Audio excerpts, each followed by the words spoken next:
Good morning students. जैसा कि हम लोग ने प्रीवियस लेक्चर में क्या स्टार्ट कर दिया था, इलेक्ट्रोमैग्नेटिक इंडक्शन स्टार्ट कर दिया था। अब यहाँ पे बात आती है, हम लोग ने उसमें प्रीवियस लेक्चर में क्या क्या पढ़ा, एक बार रिवीजन कर लेते हैं।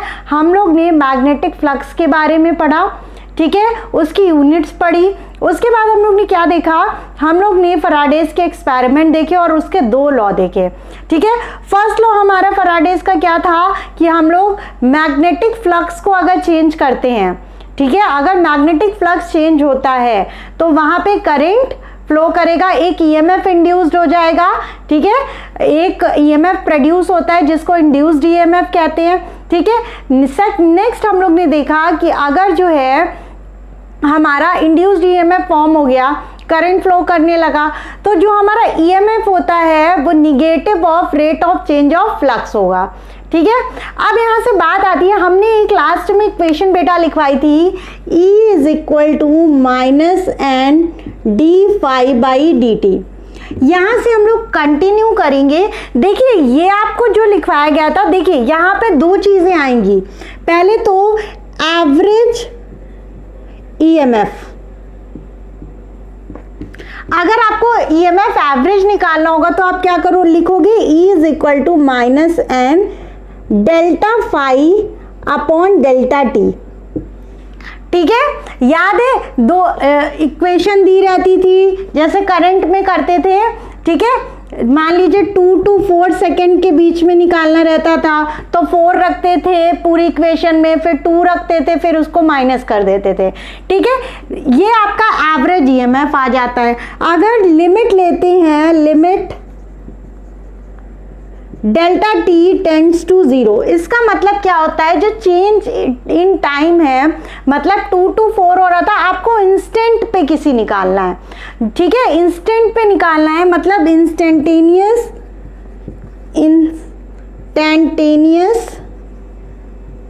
ईएमएफ। इसके क्वेश्चंस कराएंगे, कंफ्यूज मत होइएगा मैम क्या बोल रही है कि 2 4 रख देना है, 2 रख देना है, माइनस कर देना है, हम कराएंगे क्वेश्चन। आप ये दोनों इक्वेशन लेकिन नोट करोगे। इंस्टेंटेनियस ईएमएफ क्या होता है, E is equal to minus n d phi by d t. इसमें क्या करते हैं, डिफरेंशिएट करके पुट करते हैं, ठीक है। दोनों को नोट कर लीजिए। इसके बाद हम देखेंगे अपना लेंस लॉ, ठीक है स्टूडेंट्स। हम लोग देखेंगे जो हमारा लेंस लॉ है उसके बारे में हम लोग एक बार स्टडी करते हैं। देखिएगा हमने क्या देखा, अभी देखा हम लोग ने कि इंस्टेंटेनियस ईएमएफ और क्या एवरेज ईएमएफ क्या होता है, वो दोनों चीजें देख लिया। आज हम न्यूमेरिकल भी कराने वाले, एकदम डटे रहिए, अच्छे से पढ़ाई करिए, ठीक है ना। तो नेक्स्ट जो ये वाला चैप्टर है ना निकल जाएगा, बहुत अच्छा चैप्टर है, अच्छे से समझ में आएगा। अब यहाँ पे बात आती है लेंसेज लॉ, लेंस लॉ, ठीक है। ये क्या कहते हैं, ये बेसिकली हम लोग को क्या बताते हैं कि जो हमने एक्सपेरिमेंट बताया था फैराडेज का, ये क्या बताया था, ये कॉइल है, इसमें पास से मैग्नेट जो है हम लोग मूव करा रहे हैं। तो हमेशा याद रखिए, अगर मैग्नेट को हम रख देते हैं तो हमारा ईएमएफ इंड्यूस नहीं होगा, करंट फ्लो नहीं करेगा। रख दिया मान लीजिए पास में लाके, तो कुछ भी नहीं होना है। जब इसे मूव कराएगा रिलेटिव मोशन होगा दोनों के बीच में, हमने बताया था कि इसको हम मूव कराएंगे तभी हमारा करंट फॉर्म होगा, जिसे इंड्यूस्ड करंट बोलेंगे, ठीक है, और ईएमएफ इंड्यूस्ड ईएमएफ बोलेंगे, ठीक है। तो यहाँ पे बात आती है कि अगर मैग्नेट नहीं मूव करा रहे तो हमारा कोई करंट फ्लो नहीं करने वाला है। मैग्नेट मूव कराने से चेंज इन फ्लक्स होगा, जिसकी वजह से ईएमएफ बनेगा, जिसकी वजह से करंट फ्लो करेगा। ये आपका कॉन्सेप्ट था। तो यहाँ पे बात आती है लेंस लॉ हमारा क्या करता है, ये हमें बताता है कि डायरेक्शन क्या होगा। एज अ सेंस, अगर हमारा चेंज इन फ्लक्स हुआ, इसमें करंट फ्लो करने लगा, ठीक है, करंट कैरिंग कॉइल हो गया।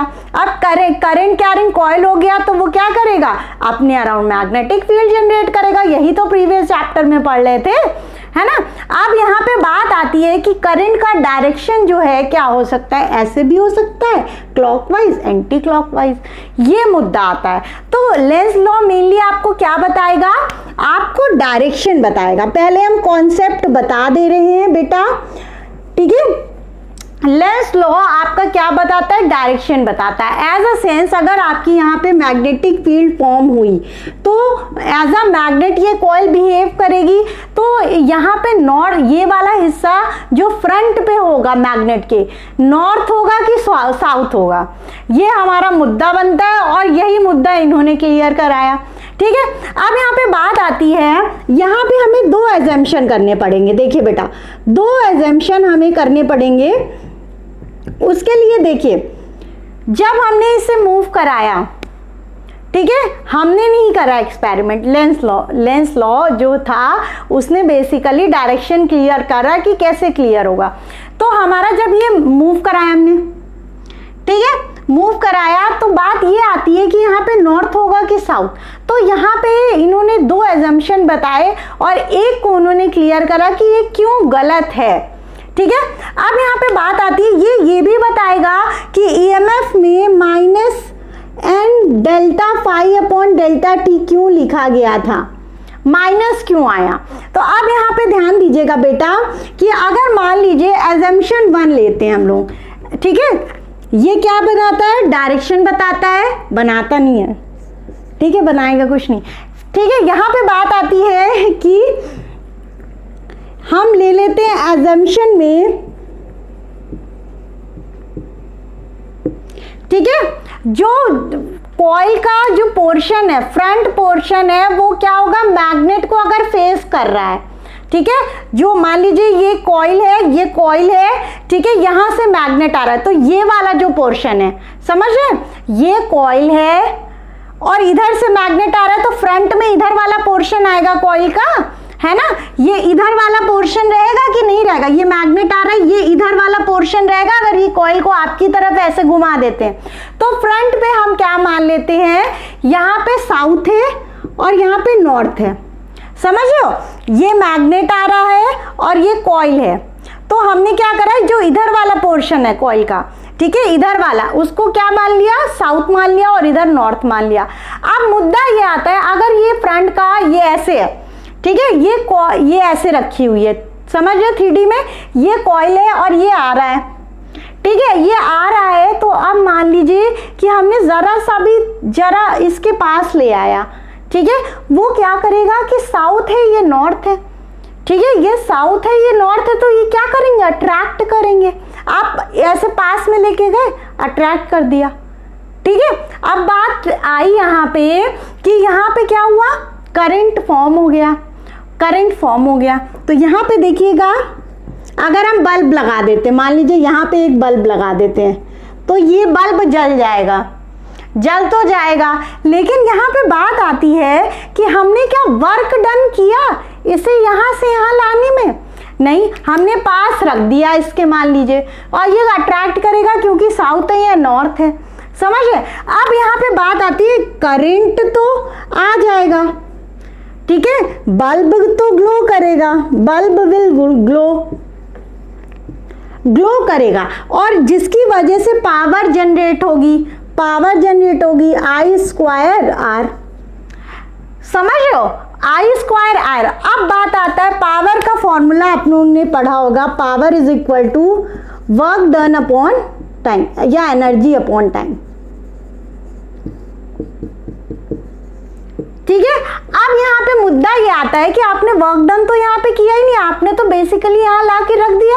अगर ये साउथ होता, ठीक है, अगर ये साउथ होता तो ये नॉर्थ होता, दोनों खुद ही अट्रैक्ट हो जाते, फ्लक्स चेंज हो जाता, समझ रहे, फ्लक्स ऐसे आ रहा है, चेंज हो जाता। लेकिन क्या आपने वर्क डन किया, विदाउट वर्क डन आपका क्या होगा, विदाउट वर्क डन आपका पावर कैसे आ जाएगा।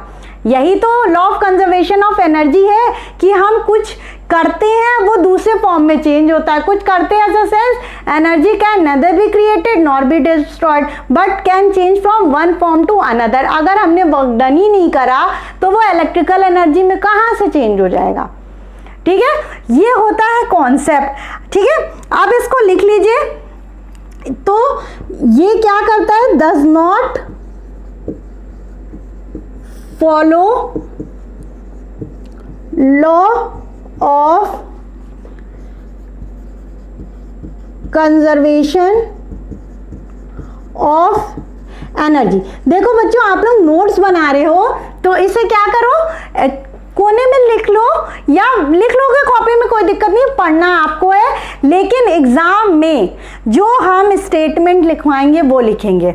आपको ये भी लिखना है कि does not follow law of conservation of energy, क्योंकि ये बनाना है, ठीक है, ये साउथ ये नॉर्थ बनाना और ये भी लिख लेना है, ठीक है। तो और यहाँ पे अच्छा एक और चीज लिखवा देते हैं, चलो important, without doing any work power is generated.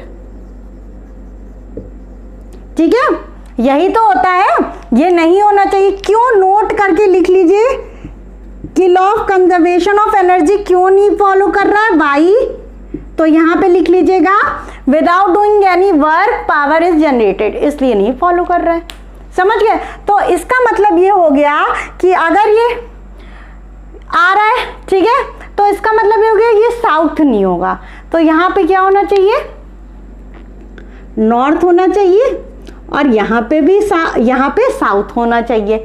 क्या ये भी पूरी तरह करेक्ट है? अब आगे हम लोग देखते हैं, ठीक है। इसको नोट कर लीजिए, नोट करके रखिएगा, क्योंकि 1 मार्क्स में क्वेश्चन पूछ सकता है कि ऐसा क्यों किया हमने, वो नॉर्थ क्यों नहीं लिया, साउथ क्यों नहीं लिया, ये केस क्यों फेल हो जा रहा है, ठीक है, इसमें पावर जनरेट की जाएगी कि नहीं की जाएगी। तो यहाँ पे ये चीज़ अपनी लैंग्वेज में आप लिख सकते हैं, कोई दिक्कत नहीं आएगी, ठीक है ना स्टूडेंट्स। अब यहाँ पे बात आती है कि ये नॉर्थ पोल हो गया कि साउथ पोल हो गया, क्या यही रहेगा, मतलब कि ऐसा ही होगा कि ये कुछ और भी चेंजेस होंगे। तो इसके आगे हम लोग देखते हैं कि उन्होंने क्या मतलब बताया, कि इसको बना लेते हैं, एक सेकेंड, सुंदर लग रहा है ना। अब देखिए यहाँ पे क्या होता है, देखिए इन्होंने क्या बताया कि ये जो होता है, जो फ्लक्स होता है, ठीक है, यहाँ पे देखिए जब ये इधर आ रहा है, मैग्नेट क्या कर रहा है, ये पोलैरिटी चेंज कर लेगा। एज अ सेंस यहाँ पे देखिएगा ये नॉर्थ पोल इधर आ रहा है, जब ये इधर आ रहा है तो ये नॉर्थ की तरह बिहेव करेगा, ठीक है, मतलब इसको रिपेल करेगा, ठीक है। और फिर जब ये जा रहा होगा, ये फ्लक्स इधर जब आ रहा होगा, तो ये फ्रंट वाला जो पोर्शन था, हमने ये बताया, ये फ्रंट वाला था, वो क्या हो जाएगा, नॉर्थ। अगर नॉर्थ ये आ रहा है, नॉर्थ पोल ये साइड है, इधर से आ रही है, तो ये क्या बन जाएगा, फ्रंट वाला क्या बन जाएगा, कॉइल का नॉर्थ बन जाएगा, ठीक है। लेकिन जब ये जा रहा है तो ये क्या बन जाएगा, साउथ बन जाएगा, फ्रंट वाला ही। इसीलिए ये जो होता है क्या देता है, अल्टरनेटिंग करंट देता है, ठीक है। जो चेंज इन फ्लक्स होता है, आपको कौन सा करंट देगा यहाँ पे, ठीक है, इन्होंने बताया अल्टरनेटिंग करंट, एक बार क्लॉकवाइज एक एंटी क्लॉकवाइज। जब आ रहा है तो नॉर्थ पोलैरिटी इसकी चेंज कर देगा, आ रहा है तो नॉर्थ नॉर्थ होगा, जब जा रहा है तो साउथ साउथ नॉर्थ हो जाएगा, ठीक है। तो इसका मतलब ये क्या है, जब आ रहा है तो उसे आने नहीं दे रहा है, रिपेल कर रहा है, ठीक है। इस नॉर्थ बन गया और इसे नॉर्थ बन गया ये चीज, और रिपेल करने लगा कि हम तुम्हें आने नहीं देंगे, ठीक है। लेकिन जब वो जा रहा है तो उसे अट्रैक्ट कर रहा है, साउथ बन जा रहा है, नॉर्थ इधर है तो, ठीक है, साउथ बन जा रहा है, मतलब आ रहा है तो आने भी नहीं देना चाह रहा, और जा रहा है जाने भी नहीं देना चाह रहा है। यहाँ पे ये कॉन्सेप्ट होता है क्लियर। अब हम यहाँ पे बात करते हैं इसे स्टेटमेंट में आप कैसे लिखेंगे, ठीक है ना स्टूडेंट्स। हम लोग लेंस लॉ का स्टेटमेंट देखेंगे आपको कैसे लिखना है। तो हम लोग ने लेंस लॉ में क्या पढ़ा कि हमेशा क्या कर रहा है, जो कॉज है, जो कि आपका करंट दे रहा है सर्किट में, उसको अपोज कर रहा है। मतलब अगर मैग्नेटिक फील्ड बढ़ रही है तो बढ़ने नहीं देना है, ठीक है, अगर कम हो रही है तो कम नहीं होने देना है। तो यहाँ पे बात आती है इसका स्टेटमेंट कैसे लिखेंगे आप लोग देखिए, the induced current in the circuit, यहां पे लिख लीजिएगा, it states that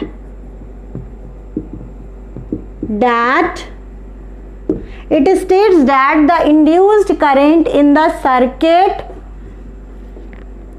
always opposes the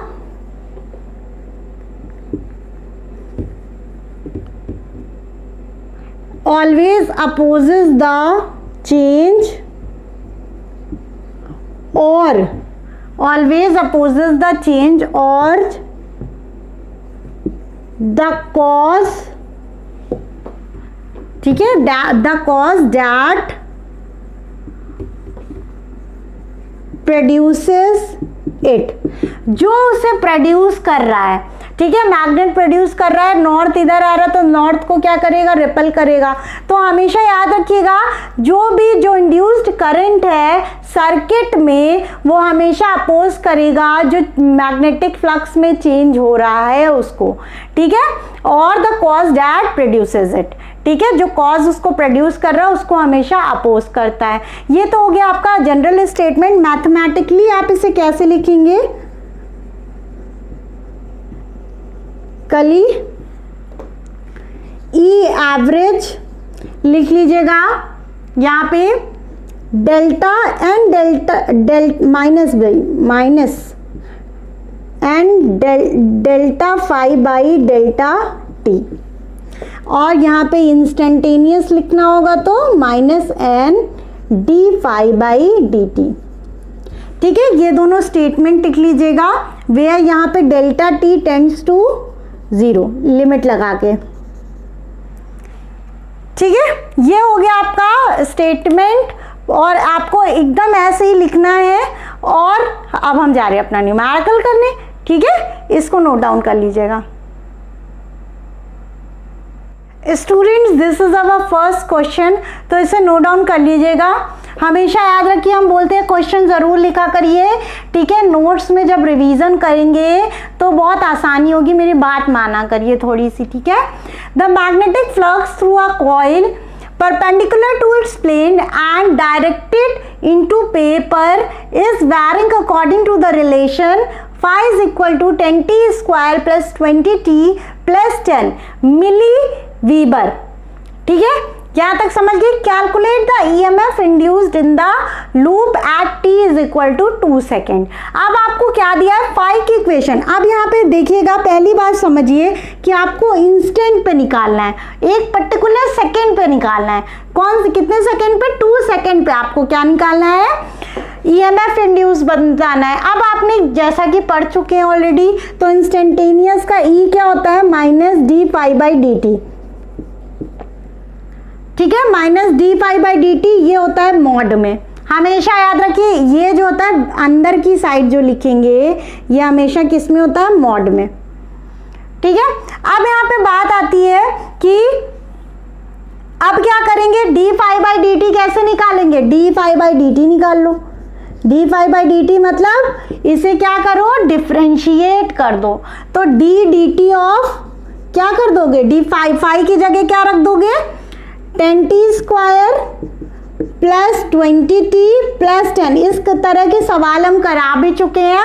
अब यहाँ पे डिफ्रेंशिएट करोगे, पावर जो है 2 है इधर चली जाएगी और इसमें से एक पावर माइनस हो जाती है। मतलब हम बार बार ये बताते हैं कि ये t क्यूब है, 3 जो है इधर साइड में आ जाएगा, यहाँ पे t और पावर में 3 था उसमें से एक 1 माइनस कर दीजिए तो 2 हो जाएगा, समझ गए, पावर माइनस हो जाती है। तो यहाँ पे बात आती है, ये इधर गया तो 20t प्लस यहाँ पे कोई पावर नहीं है, 1 इंटू 20 ही आएगा, t की पावर 1 माइनस 1 मतलब t की पावर 0, किसी की भी पावर 0 होती है तो 1 हो जाता है। ये कांस्टेंट है, ये यहाँ पे हमने बताया था जब भी डिफरेंशिएट करेंगे यहाँ पे t का टर्म होगा तभी होगा, अगर t का टर्म नहीं है तो क्या हो जाएगा, 0 हो जाएगा, ठीक है। अब यहाँ 20t प्लस 20 आ गया। अब t इज इक्वल टू क्या पुट कर देंगे, 2 सेकेंड, ठीक है। यहाँ पे बात आई ये किस में आया है, मिली वीबर में दिया था, ये मिली वीबर था, मिली वीबर, ठीक है। मिली वीबर होता क्या है, 10 to the power minus 3 weber, 1 milli weber is equal to 10 to the power minus 3 weber. तो ये किस में आया है? 10 to the power -3 वीबर में आया है। ठीक है, अब आता है ईएमएफ की बात। हमेशा ऐसा यूनिट में चेंज करिएगा। ईएमएफ क्या हो जाएगा? d∅dt निगेटिव ऑफ और 2 रख दीजिए यहाँ पे। तो 20 इंटू 2 प्लस 20 तो इसे सॉल्व करेंगे माइनस ये 20 इंटू 2 40 प्लस 20 ये क्या हो जाएगा? माइनस, यहाँ 10 to the power -3 भी था ना, 10 to the power -3 ये हो जाएगा -60 इंटू 10 to the power -3 और -0.06 और इसका यूनिट क्या होगा? वोल्ट। समझ में आया क्या करा? डिफरेंशिएट करा, टी की वैल्यू पुट कर दी। उसके बाद जो है पहले तो मिली वीबर को वीबर में चेंज करोगे, माइक्रो वीबर होगा उसको भी वीबर में चेंज करोगे। समझिए, यहाँ पे नोट कर लीजिए।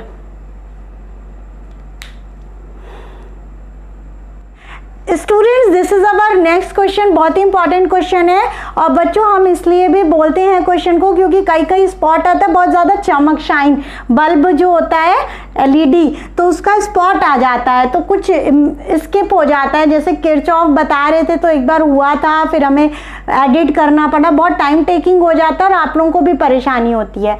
ठीक है, तो ये रहा question. A given wire is bent into a rectangular loop of size 15 centimetre cross 5 centimetre. एक वायर लिया, उसे स्क्वायर शेप में कर दिया गया, लूप बना दिया गया 15 क्रॉस 5 में और परपेंडिकुलर 2 टेस्ला फील्ड है और उसके परपेंडिकुलर रख दिया। फिर 0.5 सेकेंड बाद उसे क्या करा गया? स्क्वायर में चेंज कर दिया गया। ठीक है, और 2.8 कितने स्क्वायर की साइड कितनी है? 10 सेंटीमीटर स्क्वायर के शेप में कर दिया गया उसी वायर को और कितनी फील्ड पे रखा गया? 2.8 टेस्ला में। तो हमें ईएमएफ इंड्यूस बताना है। बहुत ही प्यारा सा क्वेश्चन है। अब देखो यहाँ पे बात आती है कि हमको क्या दिया गया है? एरिया दिया गया है। पहला जो रेक्टेंगुलर वाला है, रुकिए हम मार्कर चेंज कर लें बेटा। देखिए यहाँ पे ये सॉल्यूशन लेते हैं, बहुत ज़्यादा पूरा बोर्ड जो है हमारा क्वेश्चन ही लिख गया है। रेक्टेंगुलर अगर हम वो लूप ले रहे हैं तो यहाँ पे बात आती है रेक्टेंगुलर लूप का आपको एरिया दिया गया है। एरिया निकाल सकते हैं 15 centimetre into 5 centimetre. That's means 15 5 75 centimetre. इसका मतलब क्या है? 75 into 10 to the power -4 metre.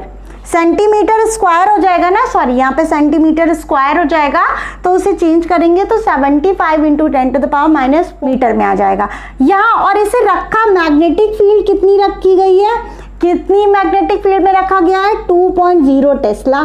Tesla को तो चेंज नहीं करना है क्योंकि टेस्ला में ही रहेगा। अब यहाँ पे नेक्स्ट आपका दिया गया है, ये स्क्वायर की बात हो गई। अब अरे सॉरी रेक्टेंगल की बात हो गई। अब देखते हैं हम लोग स्क्वायर की बात। ठीक है, आपको साइड दिया गया है 10 सेंटीमीटर। ठीक है, अब इसका एरिया अगर निकालेंगे तो साइड स्क्वायर होता है। साइड स्क्वायर मतलब 10 इंटू 10 to the power -2 का square. That's means 100 into 10 to the power -4। यहाँ तक तो कोई दिक्कत नहीं है। और इसे फील्ड कितनी में रखा गया है?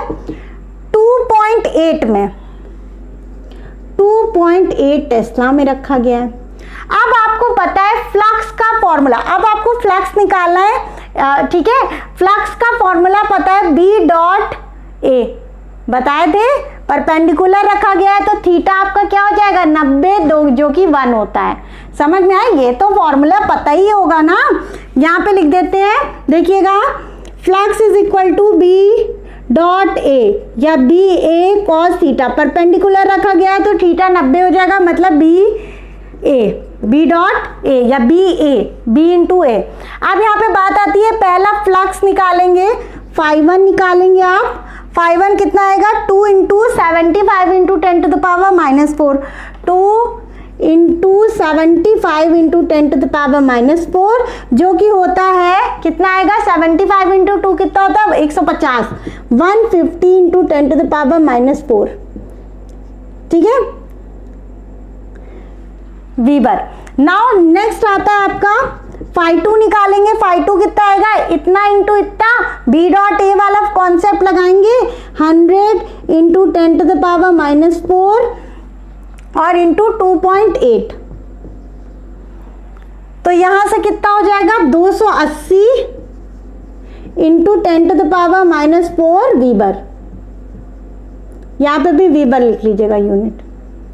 और विद इन 0.5 सेकेंड टाइम कितना दिया गया है। अब यहां पे देखिएगा आगे इतना लिख लिया होगा, इसको मिटा दे रहे हैं, रब कर दे रहे हैं।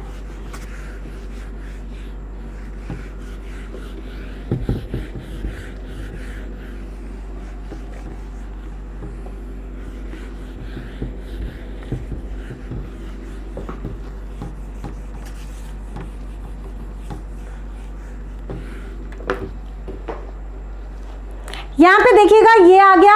अब हमें पता है E इज इक्वल टू क्या होता है -n delta phi upon delta t. अब यहाँ पे बात आती है n तो है नहीं तो माइनस का साइन लगेगा, φ2 माइनस φ1, φ2 कितना है 280 into 10 to the power -4 minus 150 into 10 to the power -4 upon क्या हो जाएगा डेल्टा टी कितने सेकेंड बाद चेंज किया है, चेंज हुआ है 0.5, टाइम को सेकेंड में रखोगे, ठीक है। ये आता है आपका 280 में से 150 घटाओ 0 0, 8 में से 5 गए 3, 2 में से 1 गया 130 अपॉन 0.5, ठीक है। अब यहां से कितना, और 10 की पावर 4 भी तो है -4, 10 टू द पावर -4, समझ गए। यहां से बात क्या आ गई माइनस डिवाइड, ये पॉइंट हटा देंगे, ये 0 बढ़ा देंगे तो 5 1 times 5 2 times 5 260 into 10 to the power -4 volt. ये आपका आंसर आ जाएगा। इसे नोट डाउन कर लीजिए, कैसे करना है समझ में आ गया होगा। बहुत ही अच्छा क्वेश्चन था, अच्छा क्वेश्चन था, डिफरेंट चीज दी गई थी, ठीक है। इसे नोट कर लीजिए। बच्चों अगर मैग्नीट्यूड सिर्फ डायरेक्शन नहीं लिखना हो तो मॉड ई ले लीजिएगा, ऐसे ही बना रहे ना, इसी को बनाते हैं। तो ये हो जाएगा, मॉड ले लोगे तो माइनस हट जाएगा, तो 260 इंटू 10 टू द पावर -4 भी लिख सकते हो, या 0.026 वोल्ट। ईएमएफ वोल्ट में होगा, ठीक है। फ्लक्स वीबर या मैक्सवेल में होगा।